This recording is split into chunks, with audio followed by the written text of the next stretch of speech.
नमस्कार दोस्तों, मैं doctor Romen Kumar, consultant paediatrician.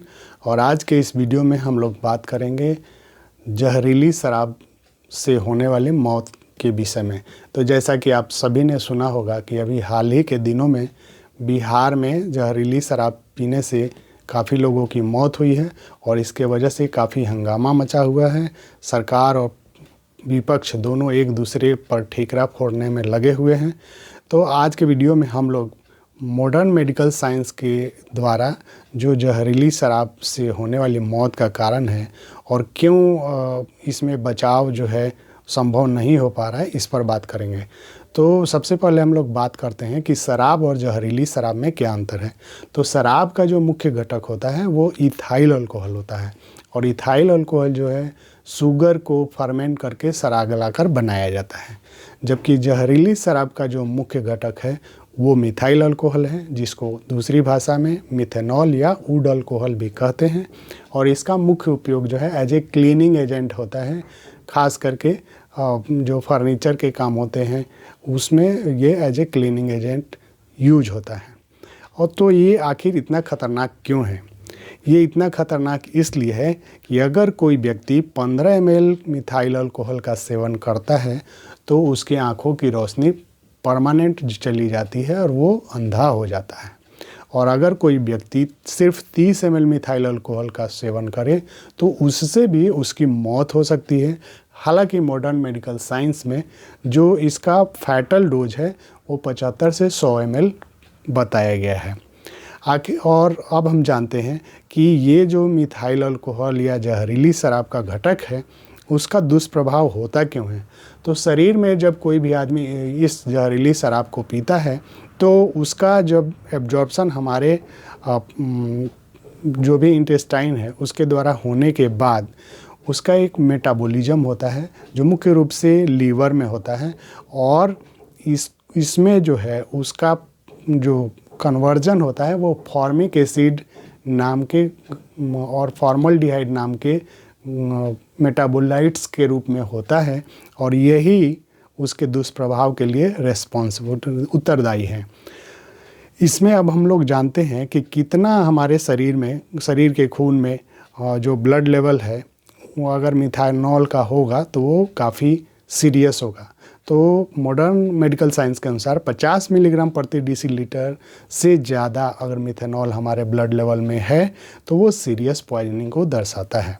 अब हम जान लेते हैं कि जहरीली शराब पीने वाले व्यक्ति के शरीर में लक्षण क्या शुरुआती दौर में आते हैं। तो ऐसे व्यक्ति का जो भी लक्षण होता है वो कुछ घंटे बाद शुरू होता है। जैसा कि हम लोगों ने चर्चा किया कि जो शरीर में जो एब्जॉर्प्शन के बाद जब उसका मेटाबॉलिज्म होने लगता है तो ये जो फॉर्मिक एसिड एक्युमुलेट होता है वही उसके लक्षण के लिए उत्तरदायी है।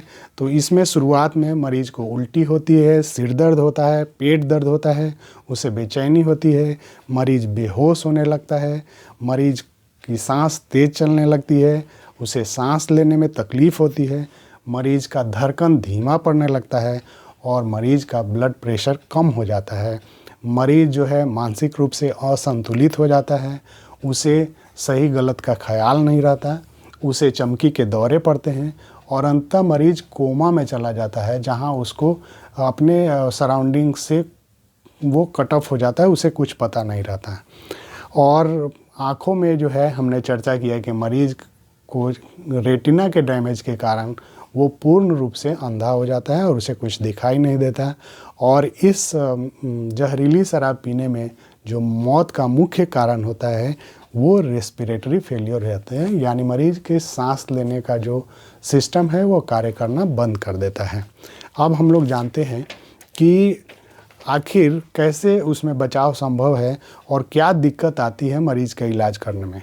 तो अगर मरीज जो भी जहरीली शराब पिया है और उसे लगता है कि उसे इस तरह के लक्षण आ रहे हैं तो उसे 2 घंटे के अंदर किसी टर्शियरी सेंटर या आईसीयू वाले सेंटर में पहुंचना सबसे ज़्यादा ज़रूरी है, जहां उसका सोडियम बाइकार्बोनेट से गैस्ट्रिक लवाज किया जाए, यानी उसके गैस्ट्रिक ट्रैक उसके जो भोजन की नली है उसके थ्रू एक पाइप डालकर उसके आंत की और पेट की पूरी सफाई की जाए, जिससे कि जो भी पॉइजनस सब्सटेंस उसके अंदर गया है वो ज़्यादा से ज़्यादा बाहर निकाला जा सके।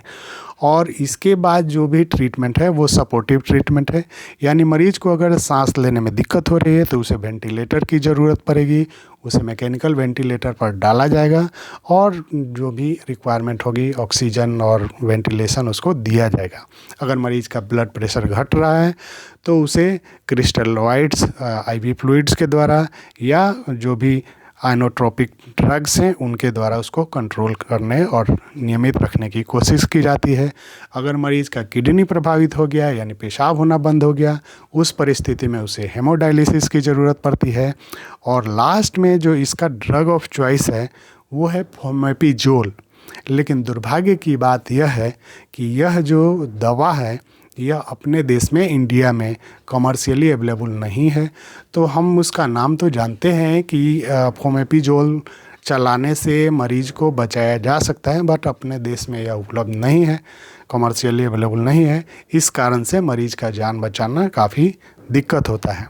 तो अब वीडियो के अंत में हम लोग बात करेंगे कि अगर किसी मरीज को बचाना होगा तो उसका सबसे पहला उपाय यही है कि उसे कुछ शुरुआती 1 से 2 घंटे के अंदर अस्पताल पहुंचना सबसे ज़्यादा ज़रूरी है, जहां उसका गैस्ट्रिक लावाज हो यानी उसके पेट की सफाई हो, ताकि जो भी हार्मफुल सब्सटेंस उसके पेट में गया है उसे बाहर निकाला जा सके।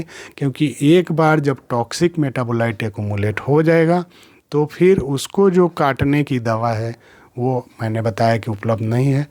तो यही सब बातें हैं अल्कोहल से जुड़ी। तो अगर आपको लगता है कि ये वीडियो आपके लिए यूजफुल है तो आप अपने दोस्तों को ज़्यादा से ज़्यादा शेयर कीजिए और समाज में यह जागरूकता फैलाइए कि जहरीली शराब का सेवन जो है न सिर्फ उनके लिए नुकसानदायी है, उनके जान के लिए नुकसानदायी है, बट पूरे परिवार के लिए और समाज के लिए यह बहुत बड़ा आगे चलकर नुकसान पहुंचाने वाला कदम होगा। तो वीडियो पसंद आए तो लाइक कीजिए, शेयर कीजिए और चैनल को सब्सक्राइब कीजिए।